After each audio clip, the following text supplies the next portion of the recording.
Good morning, folks. Coming at you from the car again because we wanted to get a shower in this morning, which we did successfully. And we wanted to get coffee this morning, which we also did successfully.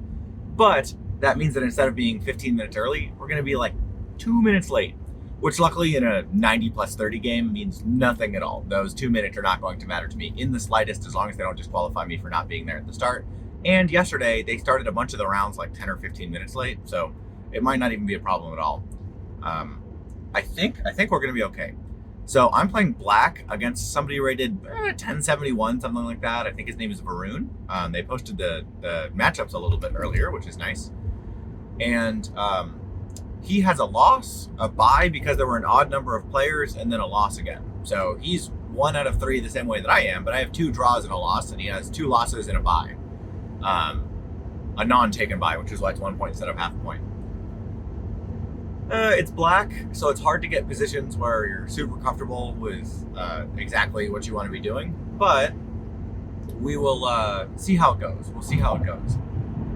One of the things that I'm recognizing is that, like, for example, yesterday in round 3 when we played that King's Gambit, which, yes, we love playing the King's Gambit, stresses everyone out, our opponents included. And that's great, but we don't have any of that for black. So I need one for D4, one for E4, and one for F4. I think I said this yesterday. Because as it presently stands, we get to play an attacking game as white, and it comes out well, and we feel very comfortable. Or we play like a super defensive game as black, where we just have to sit there. So I think that that's some homework for me. In particular, I should probably learn the Dutch against D4. Although, honestly, I don't feel like I have that many problems against D4 now that I've learned the, the Bogo Indian.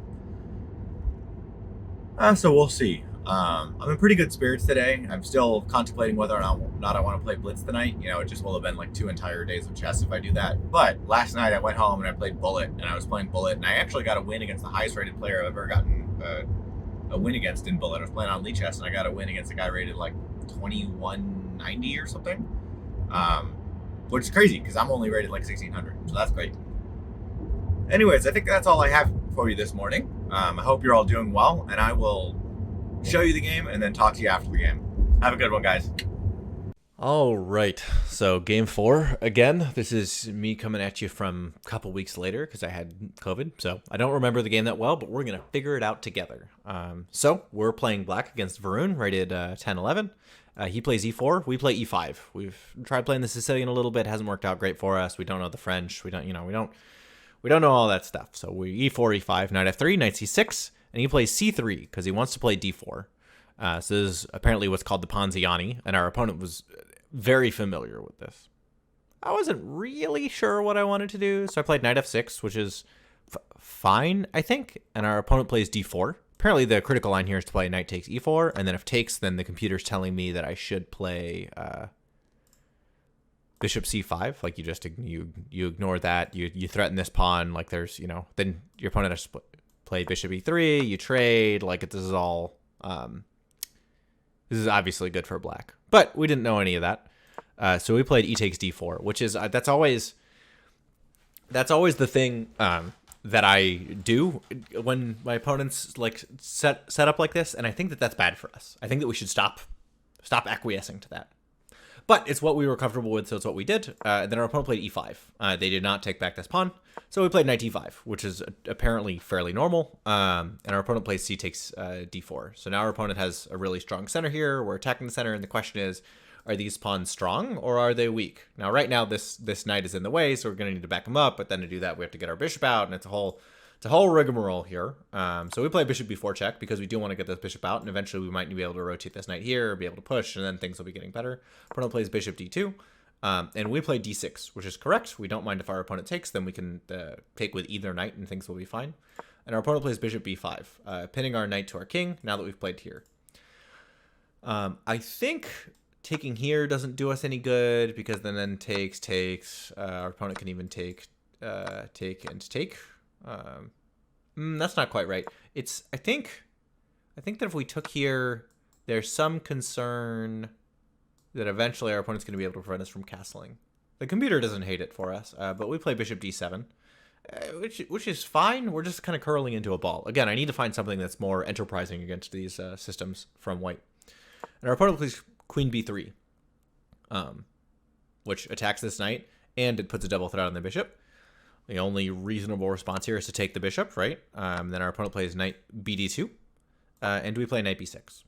So our setup here isn't like the best necessarily, but it's not like that. It's not like that bad. So our opponent castles, and I think in this position, in theory, again, you can play d6 or d takes e5 rather. We played d6 to play d takes e5. The computer doesn't love it, doesn't hate it. We decide to castle as well. Our opponent plays knight e4, and we play knight a5. We say, get out of here, queen. And there were several tactics that our opponent talked with us about. My opponent sat down with me after the game, and we spent a long time going over some of the variations. They were still very familiar with the position, and spent a lot of time calculating. And they played queen b4, which I think is the appropriate response. And then I think the computer just says go back, and then they'll go back, and then we go back. Like they can force a repetition. But I was like, So I took his bishop. He takes the bishop. If he took the queen, that I think would have been great, because again, we're attacking the rook there. And then we play knight c6. We just go back, and our opponent plays rook fd1. And things are still relatively equal. And here comes the first big mistake of the game. Now I can take, and my opponent can take, and I can move my queen. Oh gosh, like queen e7 or queen e8, or there are several reasonable moves to make there. I played d5, and the problem with d5 is what my opponent responded with, is knight c5. We've weakened this square too much. Like, there's no way to kick this knight out. I was like, he's threatening this pawn. Like, there was some stuff going on. And so I play rook b8, and I say, you can't take this pawn. However, there's a tactic. My opponent does take the pawn. And the reason that works is if I take the knight, my opponent can take this knight. Now, apparently, the best move in this situation is to play queen e8. So defend this knight. This knight has to meander his way back out, and apparently this is still somewhat okay for black, despite the fact that we're down this pawn. In particular, the fact that if this knight moves back, then we can move somewhere with our knight. We're threatening the queen. Like, this is apparently reasonable for us. Didn't see any of that, so I just took the knight. He took the knight, and this is already terrible for us. It's going to be pretty much impossible for us to repair our queen side. Our opponent has a binding control of the center. Their king is really safe. This is going to be tough for us. So I played rook b8 and moved back. My opponent plays b3, so that way I can't do any of the shenanigans with the knight that I wanted to do. And I played knight c8, which is another mistake, but we're already really down. I was really discouraged for not seeing the knight takes b7 tactic. I wasn't particularly mentally strong here. Our opponent is rook ac1. They would like to take this pawn. They'd like to win another pawn. That seems fair. And I play a5, which is surprisingly the computer's favorite move in this situation. I'm not quite sure that I understand, but I think the thing that I saw is I want to be able to push, and because my rook is here, that seems better. I thought, for example, about playing knight e7, but that just induces more things here, and eventually it does get our knight to f5, but it's not the best. Let's see how different it is as compared with a1. So knight e7, a5 is the computer's favorite move. Knight e7 is the computer's second favorite move. a6 is the computer's third favorite move, and then knight b6 is the computer's fourth. So it just goes like, there's nothing going to be able to do. That sucks. Fair enough. Anyways, we play a5. Our opponent plays e6. And I'm trying to remember. So obviously, if our opponent is able to put a rook behind and push there, it's going to be bad for us. Taking this pawn is apparently bad. Like, it goes from plus 2.5 to plus 4. So that's not great, but I can't remember what the relevant response is here, and you guys are just gonna have to sit here and go through with me. Apparently, wants us to play f6 or knight e7, like just ignore it. That doesn't seem great. Anyways, we take the pawn. Our opponent takes with check, so now we have just all kinds of stuff. I mean, this is not good development by us. Our pawn structure is not very good. Like, again, pushing d5 here just totally screwed us. We play king h8. Our opponent plays knight e5. He wants to get his knight in here to check. Takes and takes, like, win another exchange, be able to bring in another rook. We play queen f6. We would like to trade queens. Our opponent takes, we take, and then it turns out it doesn't really matter. Like, that's the other thing that our opponent threatens here. Like, if we try and move our rook is like if we move our rook here, for example, is when they play here, they're forking our king and our queen, which is not great. Turns out this is just mate in 3.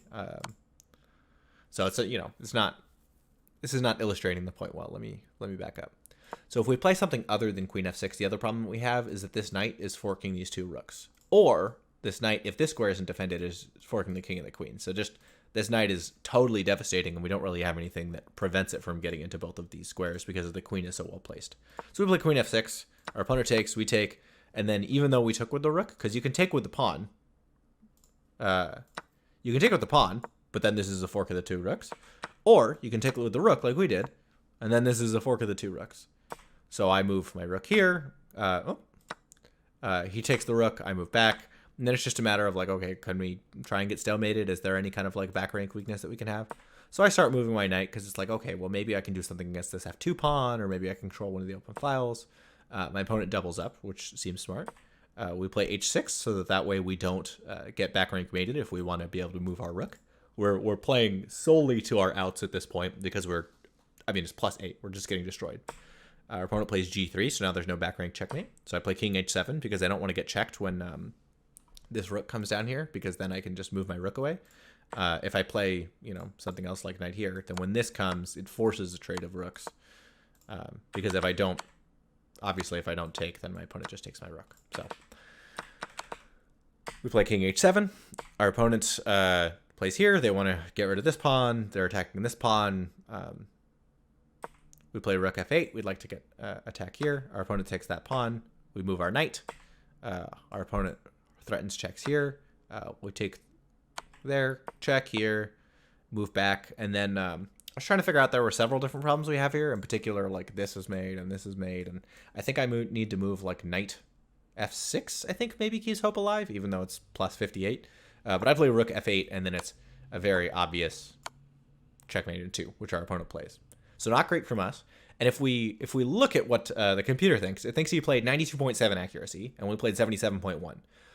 And pretty much any time your opponent plays 92% accuracy, you're not going to. I have yet to play a game where we both play 90-something% accuracy. It just doesn't.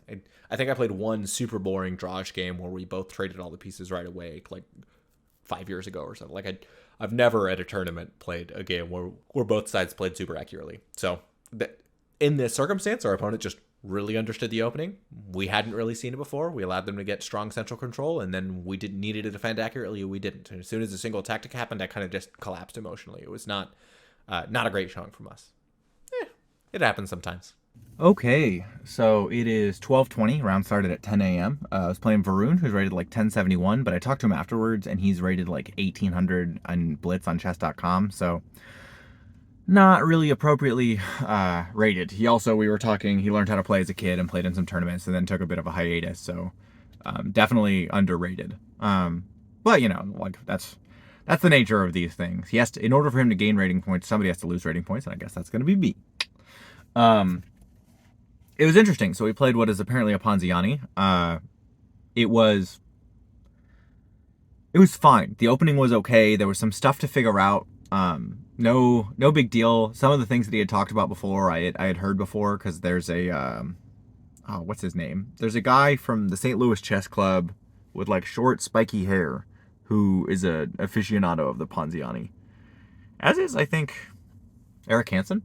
Anyways, we played a relatively neutralizing line, and then at a certain point, we lost a pawn, and things went from fine to terrible very fast, which was disappointing, but that's the way it goes sometimes. I think that this is, again, a symptom of the fact that when I play black, your opponent has the initiative, and so I need to find some lines where black has the initiative, where I can choose to be like doing things to my opponent, because if they have to respond to me, we're at a low level, so the people doing the responding usually do a bad job. My opponent from last night notwithstanding, he withheld against the King's Gambit very well, although we definitely had our chances. I've got about 2 hours to get lunch and chill out, so I'll figure out, maybe I'll go home, maybe I won't, unclear. And I'm still 50-50 on whether or not I'm going to play Blitz tonight, just because it's so long from now, and do I want to play another game and then wait another few hours and then play again? I'm leaning yes. I don't know what else I would do with the evening, but we'll see. Anyways, I think that's all I've got. Oh, after the game, Vernon and I sat down and talked about the game sort of at length. He's a very nice guy, really appreciated it. And it was interesting to look at. Some of the things that he was looking at and trying to calculate were things that I was not paying as much attention to. And I similarly had some lines that he was not paying as much attention to. And that was fun to be able to exchange some of the ideas. Two heads are better than one. So that was nice. Always good to have sort of an amicable opponent who's willing to like sit down and look at stuff with you. I always really enjoy doing that directly after the game. Anyways, I'm gonna go eat some food now, and then we'll get into our last round. We're only 1 for 4. Hopefully we'll get white in the last round. If we get black, things are gonna be a little bit more difficult for us, but that'll be okay. 1 more to go. After winning a tournament, being put down, we're not at the bottom, but we're near the bottom, and that definitely is a what's the right way to put it? Definitely keeps you humble. That's for sure. Anyways, I appreciate you all. I'll see you in the next one. Okay, so this round's opponent was 10-11. We'll keep adding to our little thing here. So we can see that our performance drops down to 909, and our new rating is now 1127, which is not great. And let's see what that does to our rating over here. Okay, and so you can see here, yet another thing, draw, loss, draw, loss. This has not been a good tournament for us so far. But that's how it goes.